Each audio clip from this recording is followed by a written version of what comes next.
우리가 때때로 과일을 사다 보면 겉으로 볼 땐 멀쩡하고 때깔도 좋은데 칼로 반을 딱 잘라보면 속이 썩어 있는 과일을 만나곤 합니다. 속았다 싶어서 실망이 되기도 하지만 그 사과는 먹지 못해서 버릴 수밖에 없죠. 예수님 당시 예루살렘 성전의 실상이 하나님 보실 때 꼭 그 모양이었습니다. 그래서 우리 예수님은 예루살렘 성전을 바라보시면서 돌 위에 돌 하나도 남김없이 다 무너지게 될 것이다 라고 말씀하셨습니다. 그러면서 그 때가 되면 여러 가지 징조가 먼저 나타날 것이다 라고 말씀하셨죠. 평화의 왕으로 죄인된 인생들을 죄로부터 구원하여 하나님께로 돌아서도록 하기 위해 이 땅에 오신 예수님, 그 예수님을 오히려 배척하고 미워하며 십자가에 못 박아버린 그 이스라엘 백성들, 그들이 받은 것은 민족의 멸망이었습니다. 예루살렘 성이 멸망을 당하게 되었고 AD 70년에 로마 군사에 의해서 비참하게 진멸을 받습니다. 그리고 다 흩어져서 1000년 이상 그 민족이 전 세계로 흩어져 나라 잃은 고통을 겪게 됩니다. 그때가 일어나기 전 여러 가지 징조들이 있을 것을 예수님께서 말씀하신 거죠. 진멸당할 터이니 이 징조를 바라보고 대비해라, 준비해라. 그런데 그 이스라엘 백성들에게 예루살렘 성의 진멸을 당할 것을 징조로 보여주시며 준비하라고 하셨던 예수님은 온 지구상에, 온 우주의 종말, 그때를 준비토록 하기 위해서도 여러 가지 징조가 있을 것을 말씀해 주십니다. 그것이 오늘 본문입니다. 우리 25절부터 27절까지를 같이 한번 읽어보십시다. 시작. 1월 성신에는 징조가 있겠고 땅에서는 민족들이 바다와 파도의 성난 소리로 인하여 혼란한 중에 곤고하리라. 사람들이 세상에 임할 일을 생각하고 무서워함으로 기절하리니 이는 하늘의 권능들이 흔들리겠습니다. 그때에 사람들이 인자가 구름을 타고 능력과 큰 영광으로 오는 것을 보리라. 이 세상의 종말이 가까우면 징조들이 있을 것입니다. 지금 주님이 그 말씀을 하고 있습니다.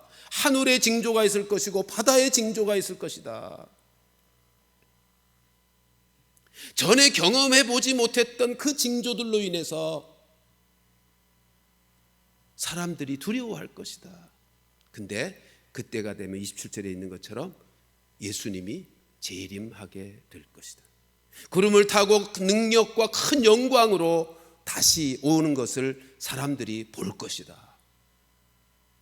그러니까 예수님의 재림은 이 세상의 종말을 의미하는 것입니다. 예수님이 이 땅에 다시 오시는 그 순간이 이 세상의 종말이 임하게 될 것입니다. 근데 그때가 되면 예수 믿는 사람들은 하나님께서 우리를 위하여 예비하신 새하늘과 새 땅의 그 영광에 참여하게 되는 기쁨과 축복의 날이 되겠지만 믿지 아니하는 사람들에게는 두려움과 심판의 날이 되고 말 것입니다.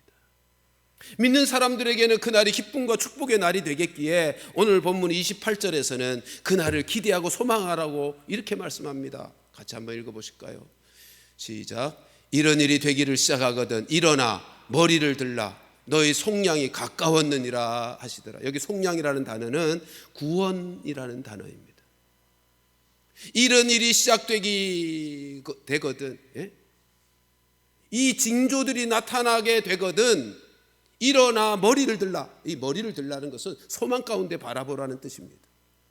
너희들의 구원의 날이 가까운 것이니 소망 가운데 바라보라 하시는 말씀입니다. 이어지는 29절부터 31절까지 읽어보실까요? 시작. 이에 비유로 이르시되 무화과 나무와 모든 나무를 보라. 싹이 나면 너희가 보고 여름이 가까운 줄을 자연히 아나니 이와 같이 너희가 이런 일이 일어나는 것을 보거든 하나님의 나라가 가까이 온 줄을 알라. 그러니까 하나님의 나라가 완성된 그 나라가 임하게 될 터인데 그 전에 이런 징조들이 있을 것이다 라는 말씀입니다. 여러분, 지금 우리가 살고 있는 시대는 이 징조들이 나타나고 있는 시대가 아닙니까? 그러므로 하나님의 나라가 완성된 그 하나님 나라가 가까워 왔구나라고 하는 사실을 우리가 알고 살아야 합니다. 알고 살아야 돼요. 여러분, 이 징조에 대한 말씀 중에 25절 하반절을 볼까요? 본문 25절 하반절 방송실 시작. 땅에서는 민족들이 바다와 파도의 성난 소리로 인하여 혼란한 중에 곤고하리라. 여러분, 땅에서는 이게 지금 온 우주적인 종말, 이 세상의 종말에 나타날 징조를 말씀하신 것인데 땅에서는 민족들이, 그러니까 모든 민족들입니다. 모든 이 땅의 지구촌에 살아가는 모든 사람들이 바다와 파도의 성난 소리로 인하여 혼란한 중에 곤고하리라. 이 곤고라는 단어는 두려움과 불안을 나타내는 단어입니다. 저는 어릴 때 이 말씀을 읽으면서는 도대체 이게 무슨 말씀인가? 아니, 예수님 재림하실 그때, 이 땅, 이 세상의 종말 때에 뭐 바다 때문에 그렇게 사람들이 두려워하고 불안해하고 그렇게 될까? 근데요, 21세기가 들어서서 참 고맙게도 과학자들이 예수님이 하신 이 말씀을 잘 설명해 주고 있습니다. 우리도 다 이제 이미 하도 많이 들어서 다 알고 있는 사실이죠. 무방비로 배출하고 있는 탄소 배출로 인해서 지구 온도가 자꾸 높아진다 그러잖아요. 그래서 저 북극에 있는 빙하들이 자꾸 녹아내리고 있어요. 과학자들이 말합니다. 50년 후면 지구촌에 있는 낮은 지역의 도시들은 물에 잠길 것이라고. 인천도 낮은 지역에 있는 지역은 다 물에 잠긴다는 것입니다. 해변에 가까이 있는 도시인 부산도 잠깁니다.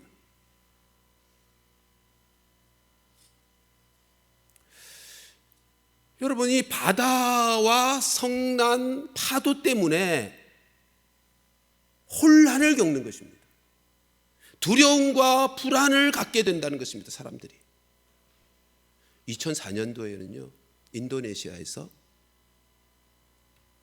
바다 밑에 지진이 일어나서 한순간에 해변에 있는 도시를 휩쓸었습니다.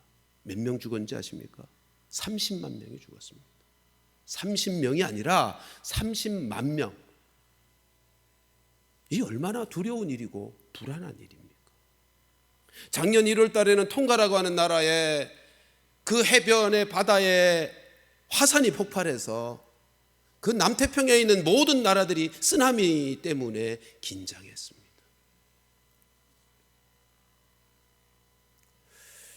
여러분, 전에 경험해보지 못했던 이 바다와 파도의 성난, 이 소리들로 요즘 과학자들이 흔히 하는 말, 해일, 태풍, 슈퍼 태풍, 쓰나미, 과학자들이 이 예수님께서 마지막 지구촌의 종말이 올 그때 일어날 징조에 대한 것을 과학자들이 잘 설명해 주고 있는 것입니다. 여러분, 이때 우리가 어떻게 해야 합니까? 이때 우리가 어떻게 살아야 합니까? 그것을 가르쳐 주시는 말씀이 오늘 본문 34절부터 36절의 말씀이죠. 우리 34절부터 36절 말씀 같이 쭉 읽습니다. 시작. 너희는 스스로 조심하라. 그렇지 않으면 방탕함과 술 취함과 생활의 염려로 마음이 둔하여지고 뜻밖의 그날이 덕과 같이 너희에게 임하리라. 이 날은 온 지구상에 거하는 모든 사람에게 임하리라. 이러므로 너희는 장차 올 이 모든 일을 능히 피하고 인자 앞에 서도록 항상 기도하며 깨어 있으라 하시니라. 아멘. 어떻게 하라고요? 34절 보면 스스로 조심하라. 뭘 조심해요? 방탕함과 술 취함과 생활의 염려로 마음이 둔하여질까 봐 조심하라. 마음이 둔하여지면 주님이 다시 오시는 그 재림에 대하여 준비하고 있지 못하다가 후회할 일이 생길 것이니 스스로 자신의 삶을 다 잘 살펴서 돌아보면서 스스로 조심하라는 것입니다. 여러분, 우리는 성경을 보면서도 스스로 조심하지 않아서 큰 실수를 범한 우리의 믿음의 선조를 보게 되죠. 대표적인 인물 두 사람을 말할 수 있습니다. 온 지구촌에 물난리 홍수로 말미암아 그 중에서도 의인되어 구원함을 받았던 노아. 노아 홍수 때 하나님의 은혜 안에서 구원을 받았던 노아가 술 때문에 술에 취해서 큰 실수를 하고 불심판의 소돔과 고모라 성에 그 심판에서도 구원함을 받았던 아브라함의 조카 롯, 그도 술에 취해서 큰 실수를 합니다. 노아는 어떤 실수를 하죠? 술 먹고요, 취해서 발가벗습니다. 자식들 앞에 그 부끄러운 수치스러운 모습을 다 드러내는 실수를 했습니다. 롯은 어떤 실수를 하죠? 술에 취해서 있을 수도 없는 딸들과의 근친 상간을 자기도 모르게 범하고 맙니다. 지금 우리 주님께서는 너희들이 스스로 조심하지 않으면 너희도 그렇게 실수한다. 너희도 주의 다시 오심의 재림의 날을 준비함에 있어서 엄청난 실수를 할 수 있다. 그러므로 너희가 방탕함과 술 취함, 생활의 염려로 마음이 무뎌지지 않도록 스스로를 조심해야 한다. 지금 경고하고 있는 것입니다. 여러분, 우리 뭐 똑같습니다. 우리도 스스로 조심하지 않으면 마음이, 심령이 무뎌집니다. 여러분, 본문에서 스스로 조심하라고 말씀하시는 바 방탕함과 술 취함은 성령 충만과 상반되는, 그렇죠? 성령 충만의 상태와 상반되는 상태입니다. 그런데요, 오늘을 살고 있는 이 땅의 성도들에게는 술 취함, 술에 취하지 말라는 이 말씀은 불편한 진실이 되고 있습니다. 오늘날 이 땅의 많은 그리스도인들이 이렇게 생각합니다. 그래, 술을 먹어도 되지, 취하지만 않으면 돼. 정말 그런 건가요? 근데 한번 생각해 보십시오. 술을 취하지 않을 수 있는, 술을 먹었는데 취하지 않을 수 있는 방법이 있습니까? 한 잔 먹으면 한 잔만큼 취하는 것입니다. 두 잔 마시면 두 잔만큼 취하는 거예요.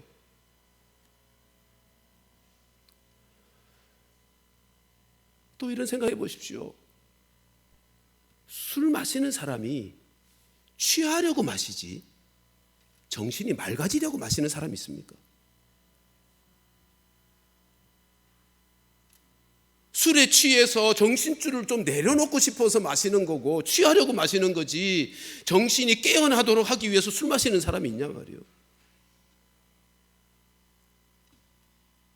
그러니까 한 잔 마시면 두 잔을 부르게 되어 있고요, 두 잔 마시면 세 잔을 마시게 되어지는 거예요. 그리고 술을 마시게 되면, 그래서 술에 취하게 되면 그 술에 지배를 받아서 생각하는 것도 행동하는 것도 술에 의해 움직일 수밖에 없어요. 그래서 실수할 수밖에 없는 거죠. 노아만이 아닙니다. 롯만이 아닙니다. 누구든지 술을 마시게 되면 취하게 되어 있고요. 취하면 실수하는 거예요. 여러분, 우리나라에서 술 마시고 운전하는 사람 정신 나간 사람이라 그러죠. 그렇잖아요. 술 마시고 운전하는 사람 정말 나쁜 사람이죠. 근데 우리나라에서 음주운전을 처벌하는 기준이 얼마인지 아십니까? 네? 술을 마셨을 때 혈중 알코올 수치가 나올 거 아니에요? 술을 마시면 그게 피 속으로 들어가서 피 속에 혈중 알코올이 몇 프로가 있는지를 재는 거예요. 처벌하는 기준이 얼마인지 아십니까? 0.03%가 음주운전 처벌 기준입니다. 그러니까 혈중 알코올이 0.03% 되는 것까지 술을 마시면 운전할 때 처벌을 받습니다. 우리나라 법입니다. 근데 0.03%의 혈중 알코올이 나오려면 술 몇 잔을 마시면, 소주 몇 잔을 마시면 나올 것 같습니까? 한 잔입니다.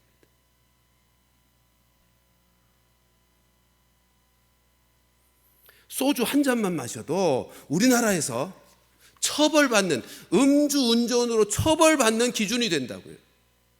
그러니까 세상에서도 소주 한 잔이 처벌받는 기준이고, 그래서 그로 하여금 마시지 말라고, 그래야 너의 생명도 지킬 수 있고 다른 사람의 생명도 지킬 수 있다고 말하는 기준이 소주 한 잔이에요.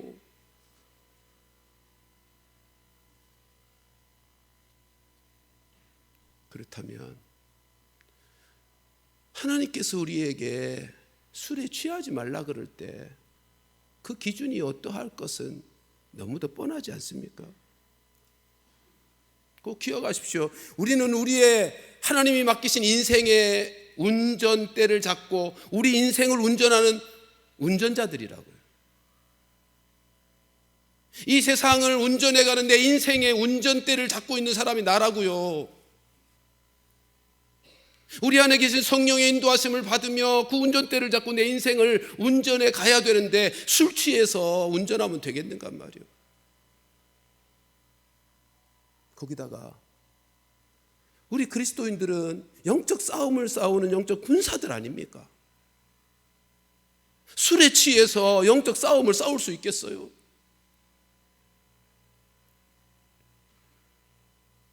우리 주님께서 지금 너희들이 술에 취하면 이 영적 싸움에 실패하게 된다.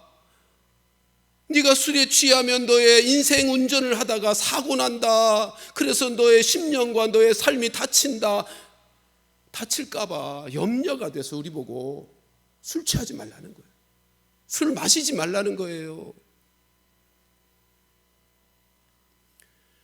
여러분, 술 취하면 우리의 심령이 무뎌집니다. 그래서 주의 재림, 점점 주의 재림이 가까움의 징조들을 보이고 있는 이 시대를 살아가면서 정신줄 놓고 술 마시고 운전하는 사람 정신 나간 사람이라니까요. 그렇게 살지 않도록, 그래서 우리가 다치지 않도록, 우리의 심령과 삶이 다치지 않도록 하기 위해서 예수님께서 오늘 본문에서 너희는 방탕과 술 취함을 스스로 살펴 조심하라고 말씀하고 있는 것입니다. 우리 그리스도인들이 술 마시면 심령이 다칩니다. 삶이 다칩니다. 거기다가 또 하나, 예수 믿는 사람들이 술 마시면, 그리고 술 마셔서 실수하게 되면 믿지 아니한 사람들이 바라보면서 뭐라 그러겠어요? 예수 믿는 사람은 좀 다르다고 생각했는데 믿는 사람이나 믿지 아니한 사람이나 똑같네. 실망하기 때문에 교회가 멀어질 것이고 복음을 멀리하게 될 것 아닙니까? 여러분, 이것은 하나님의 마음을 너무너무 아프게 하는 것입니다. 당신이 하나밖에 없는 아들을 이 세상에 내어주기까지 죄인들을 구원하고 싶으셔서 구원의 역사를 이루신 하나님의 마음을 너무너무 아프게 하는 것이라고요.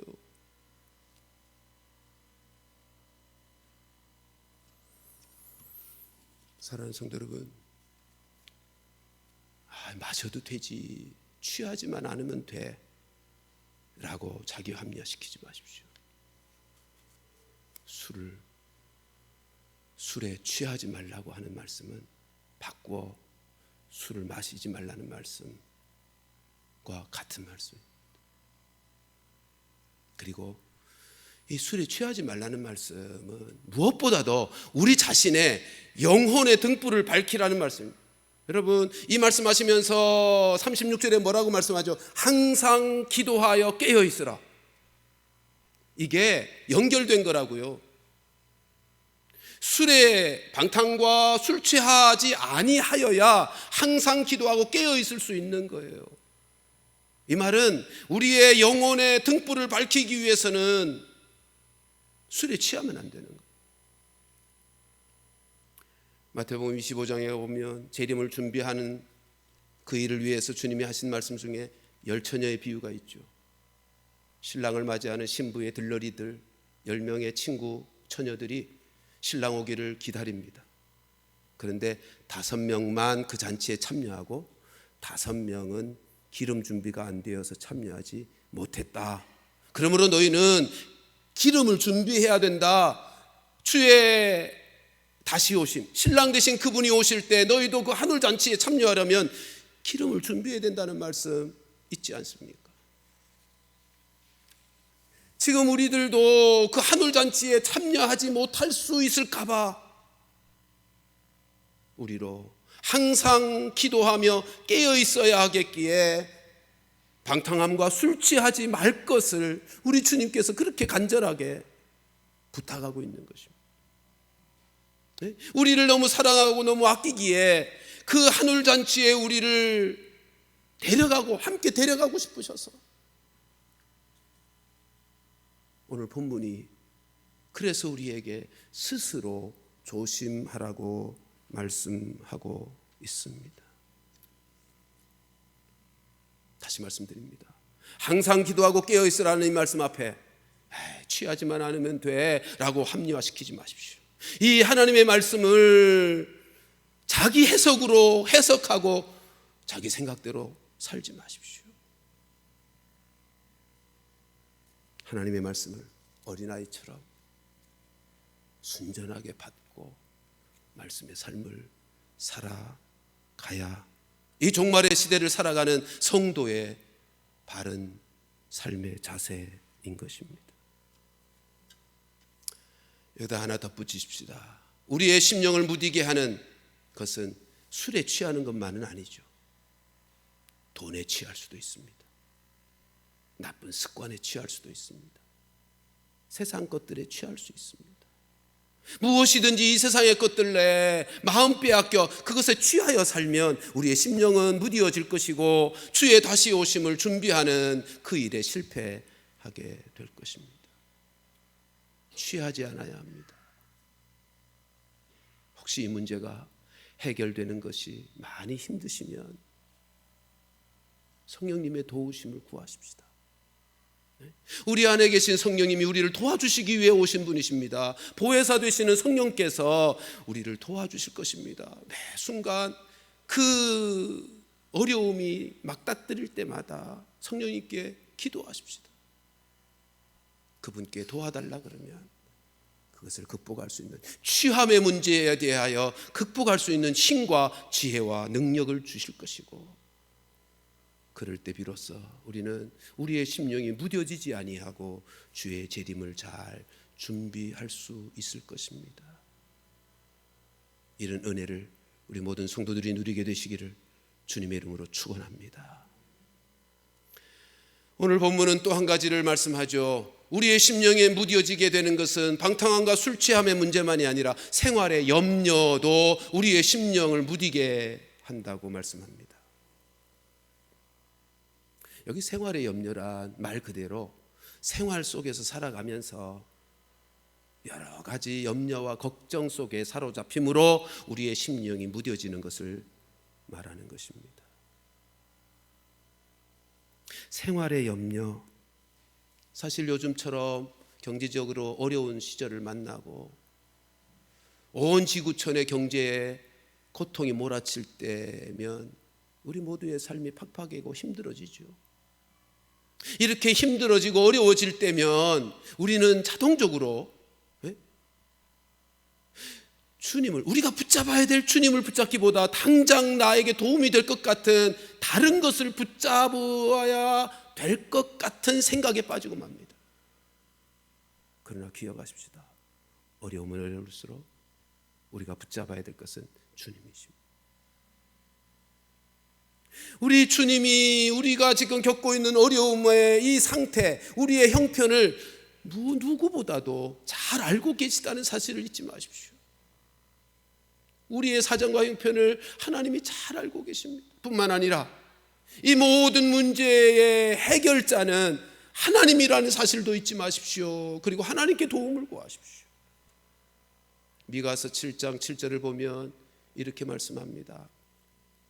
같이 미가서 7장 7절 같이 읽습니다. 시작. 오직 나는 여호와를 우러러보며 나를 구원하시는 하나님을 바라보나니 나의 하나님이 나에게 귀를 기울이시리로다. 아멘.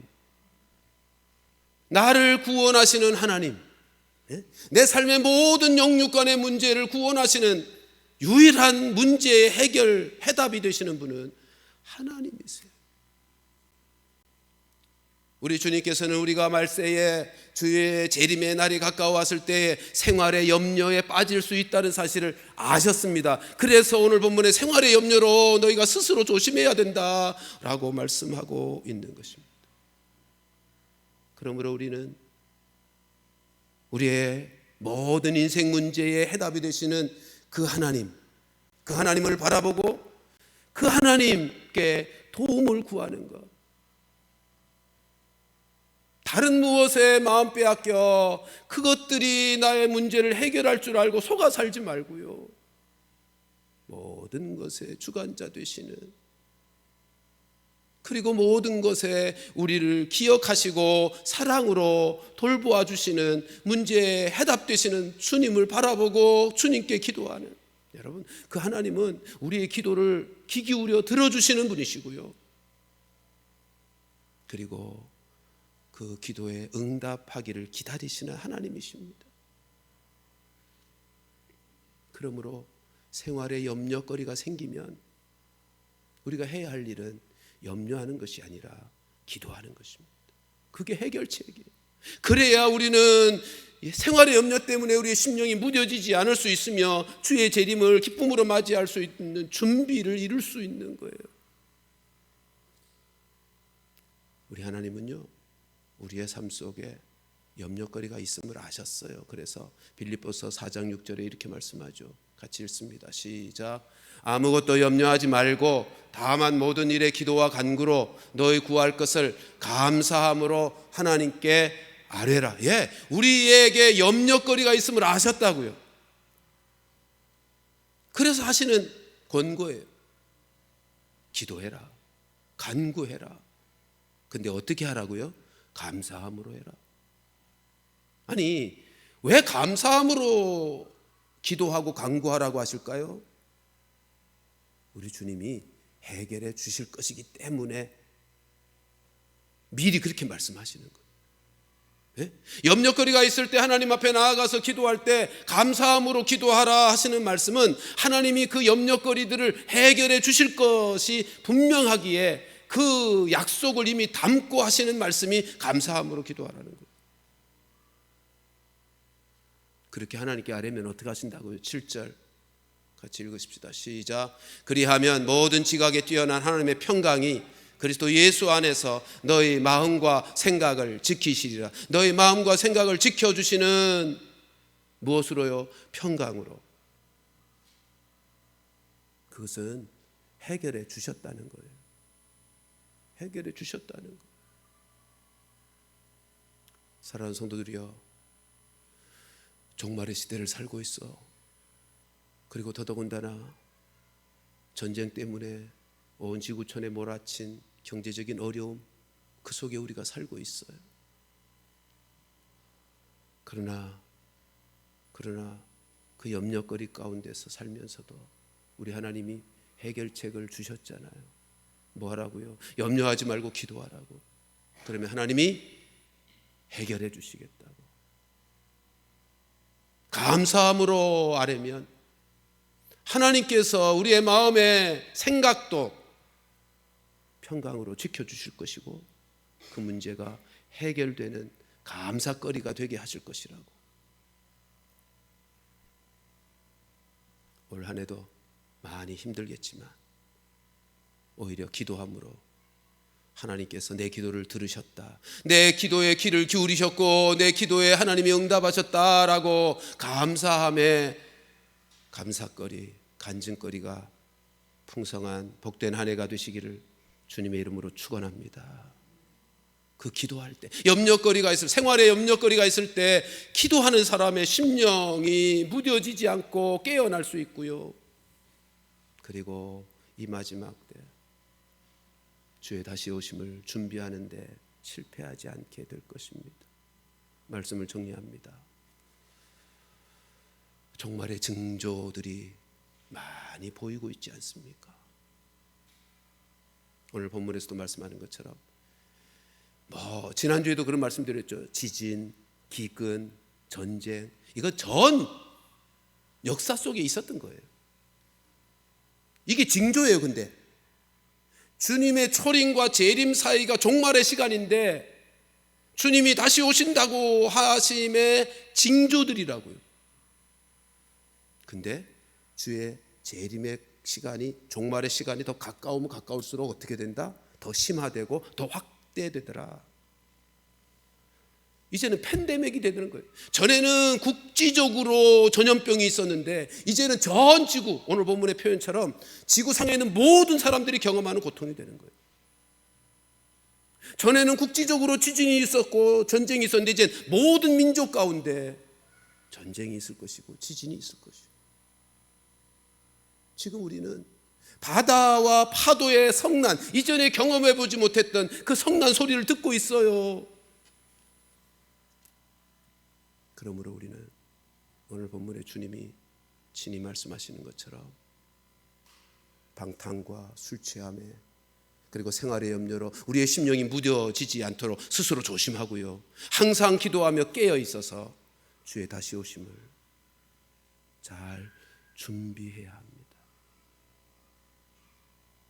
우리 주님의 모든 예언의 말씀이 다 성취되었는데 역사 속에 재림 하나 남았어요.